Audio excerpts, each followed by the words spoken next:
وَأَنزَلْنَا مِنَ الْمُعْصِرَاتِ مَاءً ثَجَّاجًا. کیا کبھی ہم نے غور کیا کہ بارش برسانے والا کون ہے؟ وَجَنَّاتٍ أَلْفَافًا. کیا کبھی ہم نے یہ غور کیا کہ باغ جو پتوں میں لپٹے ہوئے ہیں ان کو کس نے بنایا؟ کیا کبھی ہم نے یہ غور کیا کہ اور بہت ساری چیزیں جو بھاگنے والی ہے، دوڑنے والی ہے، چلنے والی ہے، جو رینگنے والی ہے، جو ڈسنے والی ہے، جو بھونکار مارنے والی ہے، یہ کس نے پیدا کیے؟ کیا کبھی ہم نے غور کیا کہ کیڑے مکوڑے ان کو روزی کون دیتا ہے؟ کیا کبھی ہم نے غور کیا کہ چونٹی ان کو خوراک کون دیتا ہے؟ کیا کبھی ہم نے یہ غور کیا کہ باغوں پر جو پتے ہیں ان میں جو اللہ تعالیٰ نے پتوں کے اوپر ایک جو رگوں کی طرح جو بنایا ہے جس پر پانی ٹھہرتا ہے اس کو کس نے بنایا؟ کیا کبھی ہم نے یہ غور کیا کہ ہمارے پھیپھڑے جو سانس لیتے ہیں ان کو کس نے بنایا؟ کیا کبھی ہم نے یہ غور کیا کہ لیور جگر جو فلٹر کا کام کرتا ہے کس نے بنایا؟ کیا کبھی ہم نے یہ غور کیا کہ ہم جو آکسیجن کھینچتے ہیں اور گندی ہوا باہر نکالتے ہیں اس کو کس نے بنایا؟ یہ سب اللہ تعالیٰ نے بنایا. اللہ تعالیٰ نے فرمایا لَهُ مُلْكُ السَّمَاوَاتِ وَالْأَرْضِ. زمین و آسمان میں بادشاہت اللہ تعالیٰ کی ہے. لَهُ مَا فِي السَّمَاوَاتِ وَمَا فِي الْأَرْضِ. جو کچھ زمین اور آسمان میں ہے وہ تمام کا تمام اللہ تعالیٰ کا ہے. پرندے بھی اس کے محتاج ہیں اور تمام جانور اس کے محتاج ہیں، چاہے وہ چلنے والے ہو، دوڑنے والے ہو، چاہے وہ رینگنے والے ہو، چاہے وہ اڑنے والے ہو، سب اللہ تعالیٰ کے محتاج ہے. اور نہ ان چیزوں کو بنانے میں اس کو کسی کی ضرورت پڑی، نہ کوئی اس کا معاون ہوا، نہ کوئی مددگار ہوا، نہ کوئی اس کا شریک ہوا، نہ کوئی اس کا ساجی ہوا، اور وہ اکیلا ہے. نہ اس کے بیوی ہے، نہ بیٹا ہے، نہ ماں ہے، نہ باپ ہے، اس کو کسی کی ضرورت نہیں. وہ ذات ایسی ہے کہ سب اس کے محتاج ہے اور اس کی بادشاہ سب پر لاگو ہے. اگر کوئی پیڑ کا پتا ہلتا ہے تو اس کی اجازت کے بغیر نہیں، اگر بارش برستی ہے تو اس کی اجازت کے بغیر نہیں، اگر کوئی اور چیز دنیا میں ہوتی ہے اس کی اجازت کے بغیر نہیں. کیا کبھی ہم نے یہ سوچا کہ یہ سورج جو ٹائم پر نکل رہا ہے کہ اس کو نکالنے والا تو کوئی ضرور ہوگا؟ یہ چاند جو روشنی دے رہا ہے، جو چمک رہا ہے، اس کو چمکانے والا تو کوئی ضرور ہوگا. ورنہ ہمارے کام ٹائم پر نہیں ہوتے، کہیں 5 منٹ لیٹ ہو جاتے ہیں، کہیں گھنٹوں لیٹ ہو جاتے ہیں، اور کبھی بالکل ناگاہی ہو جاتا ہے. لیکن کبھی ایسا دیکھا کہ رات ہی رات 8 دن تک رہی ہو؟ کیا کبھی ایسا دیکھا کہ دن ہی دن چلتا رہا ہو؟ لیکن ہم ہے کہ ہم اس کے محتاج ہیں، لیکن پھر بھی ہم اس کی مانتے نہیں. یہ سوچنے کی بات ہے. یہ ہاتھ کہ جو ہمارے چلتے ہیں، ہلتے ہیں اور چیزوں کو پکڑتے ہیں، اگر ہمارے ہاتھ نہ ہوتے تو پھر ہمیں کتنی پریشانی ہوتی، کتنی دقت ہوتی اور کتنی تکلیف ہوتی.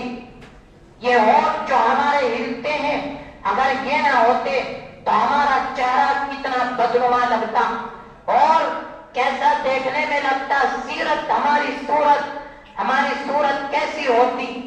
کبھی یہ سوچا کہ جو دانت اگر اللہ تعالیٰ ان کو نہ بناتا تو ہم چیزیں کیسے چباتے؟ یہ زبان اگر اللہ تعالیٰ نہ بناتا تو ہم چیزوں کو کیسے چکھتے؟ جن کو پیر نہیں ہوتے ان سے پوچھئے کہ کتنی تکلیف ہوتی ہے، کتنی پریشانی ہوتی ہے. لیکن اللہ تعالیٰ نے ہمارے 2 پیر بھی صحیح سلامت دیے، 2 ہاتھ بھی دیے اور ہمیں زبان بھی دی. اور اللہ تعالیٰ نے کہ جو بال ہے سر کے، اگر یہ نہ ہوتے تو ہم سردی کے اندر ٹھٹر ٹھٹر کے مر جاتے. اس سردی کو روکنے کا کتنا اچھا انتظام اللہ تعالیٰ نے سروں کے اوپر بنایا ہے. اگر یہ کان نہ ہوتے تو ہم کیسے آواز سنتے؟ ہم مجبور ہوتے کہ ہم کسی چیز کو سنیں.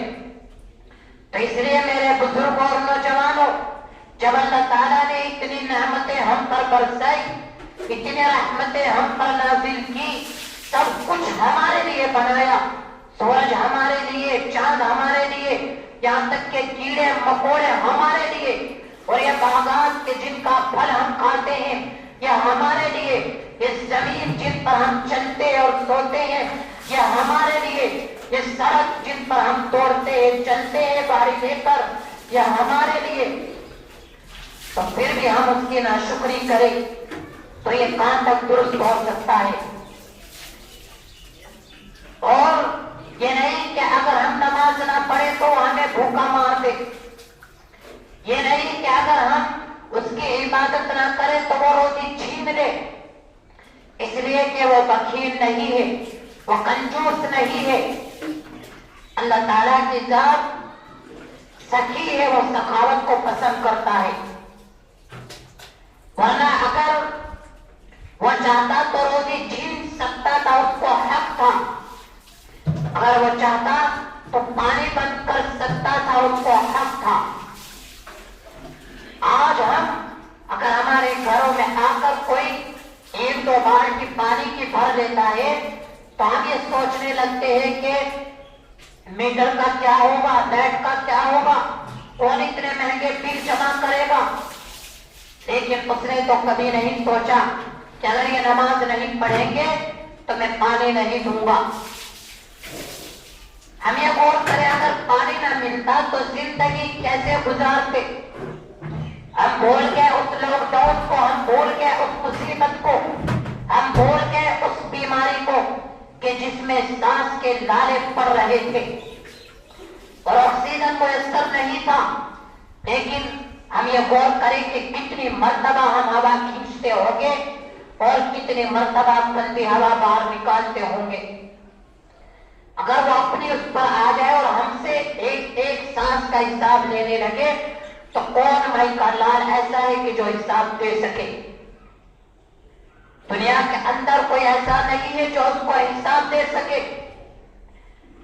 کیا ہم نہیں دیکھتے کہ ہم پانی کو کتنا برباد کرتے ہیں اور ہم کس طریقے سے استعمال کرتے ہیں؟ جن علاقوں کے اندر پانی میسر نہیں، پانی کی قیمت ان کو معلوم ہے. ہمیں اللہ تعالیٰ نے یہ چیز خوب دی ہے تو ہم استعمال کرتے ہیں. لیکن اگر ہم اس کی عبادت نہ کریں اور اس کا کہا نہ مانے تو پھر یہ بتائیے کہ کیا وہ ناراض نہیں ہوگا؟ کیا وہ اپنی رحمت پہ ہم پر کم نہیں کر دے گا؟ اس لیے کہ ہم جب ناشکری میں مبتلا ہوگے لئن شکرتم لأزیدنکم ولئن کفرتم ان عذابی لشدید، تو پھر اس کا عذاب بھی سخت ہوگا. اللہ تعالیٰ عمل کرنے کی توفیق عطا فرمائے. وآخر دعوانا الحمدللہ رب العالمین.